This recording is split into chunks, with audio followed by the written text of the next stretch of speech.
So hello everyone, अगर आप axis bank का क्रेडिट कार्ड यूज करते हैं, कोई भी क्रेडिट कार्ड हो सकता है, Flipkart axis bank credit card, axis Atlas credit card, माइजोन credit card, Google पे एज क्रेडिट कार्ड, कोई भी क्रेडिट कार्ड यूज करते हैं ना, तो यहाँ पर कुछ इंपॉर्टेंट चेंजेस हुए हैं इन क्रेडिट कार्ड को लेकर। अब आपको कुछ ज्यादा चार्जेस पे करने पड़ेंगे।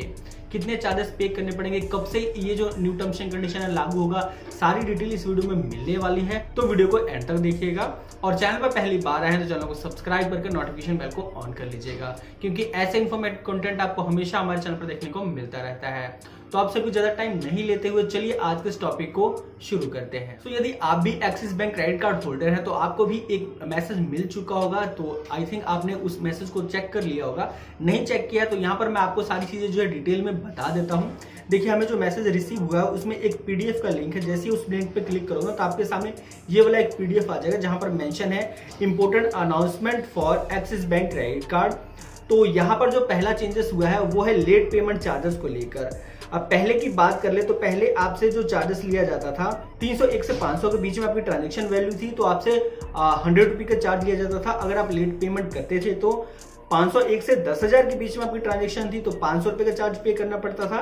10,001 से 25,000 के बीच में आपकी ट्रांजेक्शन होती थी तो 750 रुपए का आपको चार्जेस पे करना पड़ता था। और 25,000 से ऊपर की जो भी ट्रांजेक्शन आप करते थे उसकी अगर आप टाइमली रीपेमेंट नहीं करते थे तो 1,000 रुपए का चार्जेस लिया जाता था। लेट पेमेंट का मतलब ही ये होता है कि जो आपने खर्च किया हुआ है उसकी एक ड्यू डेट होती है, उस ड्यू डेट तक अगर आप पेमेंट नहीं करते हो, एक दिन भी डिले करते हो ना, तो आपसे लेट पेमेंट चार्ज लिया जाता है।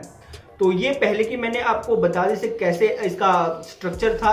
अब की बात करें, यानी जो 10 सितंबर 2022 से यहाँ पर लागू होने वाली है जो न्यू टर्म्स एंड कंडीशन, उसके अकॉर्डिंग अगर आपकी ट्रांजेक्शन वैल्यू 500 रुपए तक है, 0 से 500 रुपए तक, तो आपसे कोई भी चार्जेस नहीं लिया जाएगा। लेकिन 501 से 5,000 के बीच में आपकी ट्रांजेक्शन वैल्यू है और आप उसकी टाइमली रीपेमेंट नहीं करते हो तो आपसे 500 रुपए का चार्ज लिया जाएगा।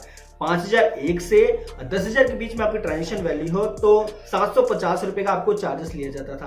पहले आपसे 750 रुपए का जो चार्जेस है 10,001 से 25,000 की ट्रांजेक्शन के बीच में लिया जाता था, अभी इसको घटा दिया गया है। और उसके बाद में अगर आपकी ट्रांजेक्शन वैल्यू 10,000 से ऊपर की है और उसकी आप टाइमली रीपेमेंट नहीं करते हो तो अब आपसे 1,200 रुपए का चार्ज लिया जाएगा। तो यहाँ पर इस चीज को ध्यान में रखने वाली बात है कि जब भी आप ट्रांजैक्शन करते हो अपने क्रेडिट कार्ड का यूज करके तो उसकी टाइमली बिल जो है ना जरूर से पे कर दिया कीजिए। इसके साथ ही एक और मैं आपको टिप्स देना चाहूंगा जो कि वीडियो को लास्ट में दूंगा, तो वीडियो को एंड तक देखिएगा।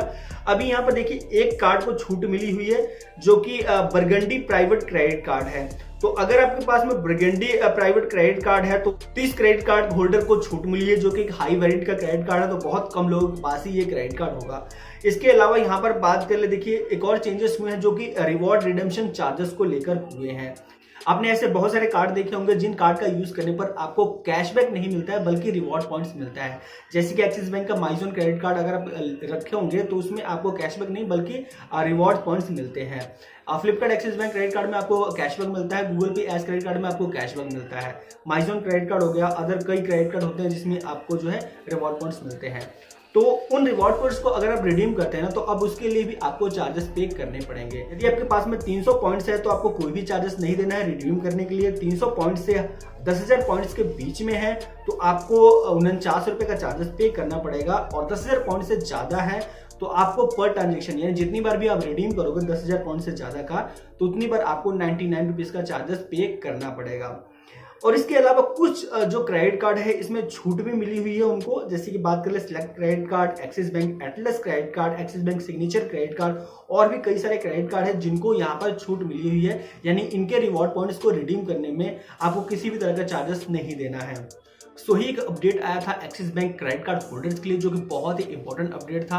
अगर आप भी इन सभी चीजों को अवॉइड करना चाहते हैं तो सिंपल सा इसका लॉजिक है कि आप जो भी खर्च करते हो ना उसकी आप टाइमली पे कर दीजिए। जिस भी डेट को उसका ड्यू डेट है ना उससे पहले ही आप रीपेमेंट कर दीजिए। उसके अलावा आपके पास में एक और ऑप्शन है इससे बचने का, लेट पेमेंट फीस से बचने का, कि आपने जो भी अमाउंट खर्च किया है, सपोज कीजिए आपने 1 लाख रुपए खर्च कर लिए लेकिन नेक्स्ट मंथ जो है इतना का आप जुगाड़ नहीं कर पाते हो, यानी आपके पास में अरेंजमेंट नहीं हो पाता है लाख रुपए का, तो उसके अलावा भी आपको एक यहाँ पर अमाउंट पे करने का ऑप्शन मिलता है जो कि है मिनिमम ड्यू अमाउंट। तो आप चाहो तो मिनिमम ड्यू अमाउंट भी पे करके लेट पेमेंट फीस चार्जेस से बच सकते हो।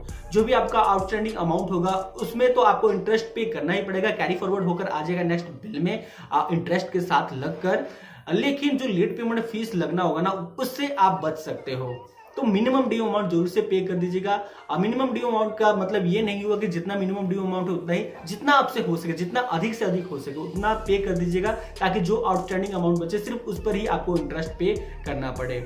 तो ये आपके पास में एक ऑप्शन अवेलेबल है अगर आप लेट पेमेंट चार्जेस से बचना चाहते हैं। तो वैसे तो मैं यहाँ पर आपको सजेस्ट करूंगा कि फुली अमाउंट ही पे कीजिए, ताकि आपको किसी भी तरह का इंटरेस्ट या लेट पेमेंट चार्जेस जो है पे करने की जरूरत ना पड़े। तो आप जो है कमेंट बॉक्स में बता सकते हैं कि आप एक्सिस बैंक का कौन सा क्रेडिट कार्ड यूज करते हैं, और एक्सिस बैंक के इस न्यू अपडेट के बारे में आपके क्या थॉट्स हैं वो भी हमें कमेंट बॉक्स में बता सकते हैं।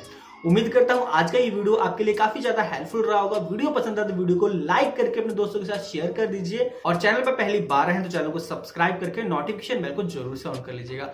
यहां तक इस वीडियो को देखने के लिए आप सभी का दिल से शुक्रिया। तो मैं मिलता हूं आपको किसी और न्यू अपडेट के साथ, तब तक के लिए जय हिंद, वंदे मातरम।